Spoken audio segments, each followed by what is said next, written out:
네, 안녕하십니까. 하남 시민 여러분, 시청자 여러분, 미래통합당 하남시 당협위원장 이창근입니다. 오늘은 제 사무실에서 이렇게 인사를 드리겠습니다. 오늘의 주제는 통계청이 어제 발표한 가계 동향 조사에 관한 이야기입니다. 지난 코로나 사태로 인해서 2분기 정부에서 긴급 재난지원금을 전 국민들에게 동일한 금액을 이렇게 배분하였습니다. 그 결과 이제 나왔습니다. 정부가 배분한 긴급 재난지원금은요, 소득의 개념이라기보다는 일시적인 그야말로 긴급 지원금입니다. 코로나19와 같은 불가피한 경제적 충격에 대비하여 정부가 할 수 있는 재정 능력, 재정 명령과 같은 그러한 정책 행위라고 할 수 있습니다. 그 결과 통계청에서 발표한 것처럼 우리 가계의 이전 소득, 긴급 재난지원금은 근로를 하여서 버는 소득이나 사업을 해서 번 소득이 아니라 그야말로 이전, 외부로부터 넘어온 그러한 소득이라는 개념이죠. 그래서 이전 소득으로 분류하게 됩니다. 일시적인 지원금이라 하더라도요. 그래서 공적 이전과 사적 이전이 있는데 공적 이전이라고 우리가 부릅니다. 그래서 그 결과 소득 1분위라고 하면은 가장 소득이 낮은 계층입니다.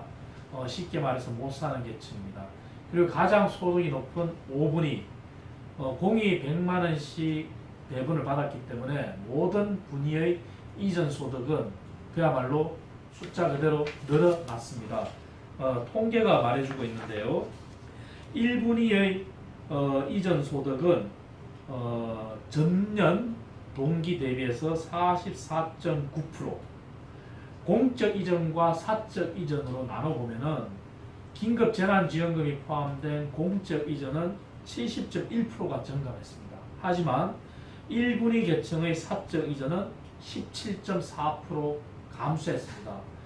그 다음 계층인 2분위 같은 경우 전체적으로는 이전 소득이 64.7%가 늘었습니다. 3분위 같은 경우는 86.8%, 4분위 148.1%, 5분위 88.4% 이렇게 소득 계층이 높아질수록 이전 소득이 늘었는데요.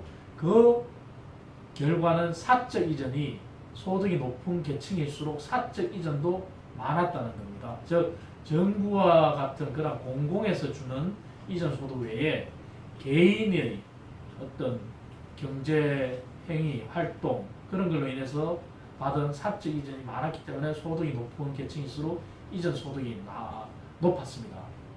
이걸 두고 정부는 안도한다 그렇게 발표하고 소득 격차도 줄었다. 소득 격차를 나타내는 가장 큰 지표는 우리가 소득 5분위 배율이라고 해서 1분위와 5분위의 격차를 흔히 우리가 소득 격차의 기준으로 발표합니다.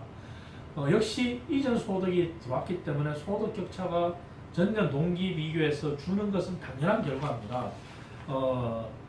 전년 동기에서는 4.58, 하지만 이번 분기에서는 4.23, 소득 5분위 배율이 줄었죠. 이걸 가지고 정부가 정책을 잘 폈다, 가계 소득이 안정이 됐다, 소득이 개선됐다고 말한다면 그야말로 문재인 정부가 여전히 경제 현실을 잘못 인식하고 있다 이렇게 평가할 수밖에 없습니다. 왜 그러냐면은 조금 전에 말씀드린 수치처럼 이전 소득의 증가율은 높았습니다.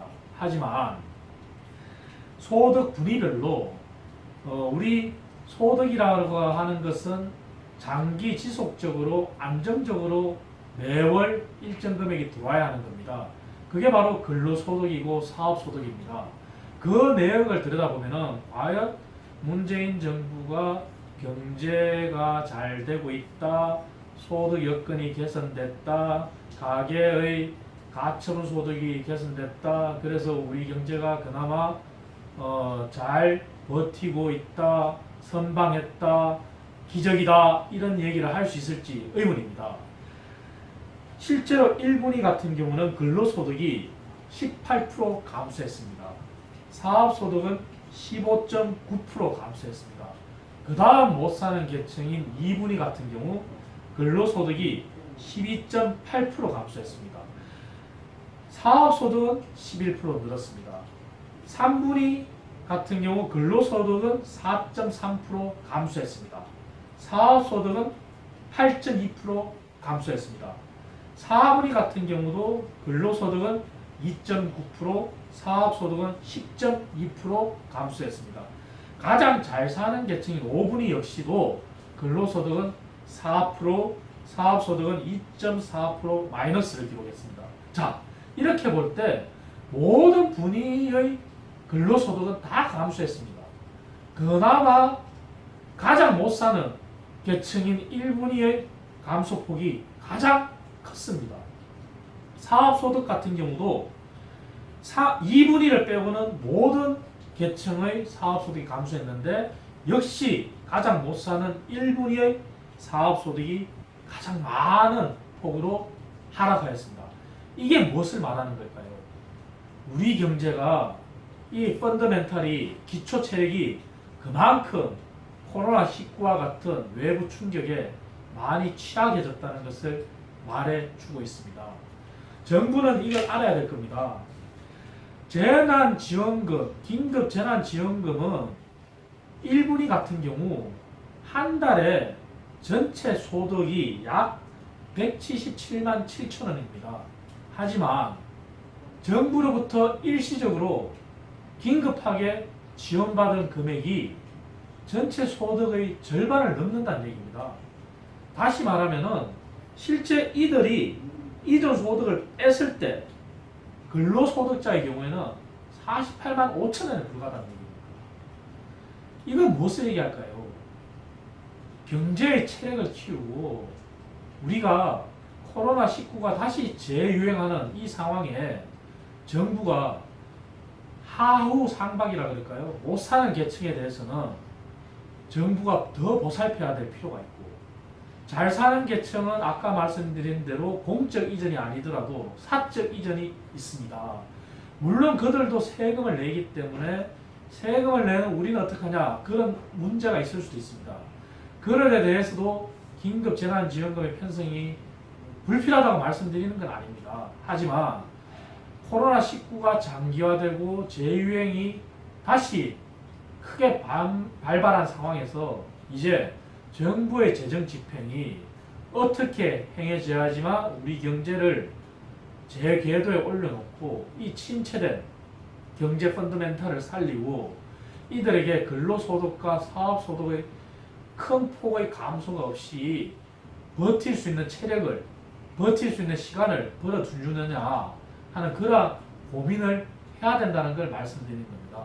그래서 정부는 재정 정책을 다시 한번 어떻게 설계하는 것이 맞는지 중지를 모아야 할 겁니다. 그리고 정부가 요 2분기 가계 동향 조사의 이 수치를 가지고 착오에 빠지면 안 됩니다. 우리 경제 근로소득이 이만큼 감소하고 사업소득이 감소하고 가장 못 사는 계층의 근로소득과 사업소득이 가장 큰 폭으로 하락했다는 것은 그만큼 경제가 위중하고 문재인 정부가 내세우는 소득주도 성장 정책이 역시 제자리로 힘을 발휘하지 못하고 있다. 즉 문재인 정부의 경제 정책 수정을 해야 된다는 것을 다시 한번 암시하는 것입니다. 자, 여러분, 미래통합당도 얼마 전 발표한 정강 정책에 기본소득을 담았습니다. 기본소득이라는 것은 그야말로 국민들에게 개개인이 행복한 삶을 그나마 누리고 공정한 기회를 가질 수 있도록 기회를 제공하는 그러한 터전일 수 있습니다. 이 기본소득의 논쟁이 이제 곧 시작될 겁니다. 이번 긴급재난지원금의 결과가 2분기 가계동향조사에서 나온 것처럼 어떻게 정부가 재정 설계를 해야 될지 이미 한번 검증이 됐다고 봅니다. 이제 말씀드린 바와 같이 코로나19가 대유행을 하고 재성행을 하고 장기화되는 시점에 정부의 재정정책 굉장히 중요한 시점입니다. 문재인 정부 더 이상 자신들의 경제 현실 인식이 맞다, 그러한 자화자찬에 빠지지 말고 야당과 힘을 합쳐 제대로 된 재정정책을 펼치고 모든 국민이 안정적으로 이 위기를 벗어날 수 있도록 그러한 재정정책을 설계할 것을 당부드립니다. 미래통합당은 이번 정강정책을 발표한 것처럼 모든 국민들의 내일을 열어가는 그러한 정당이 되도록 더 국민들에게 정책으로 다가갈 수 있도록 하겠습니다. 감사합니다.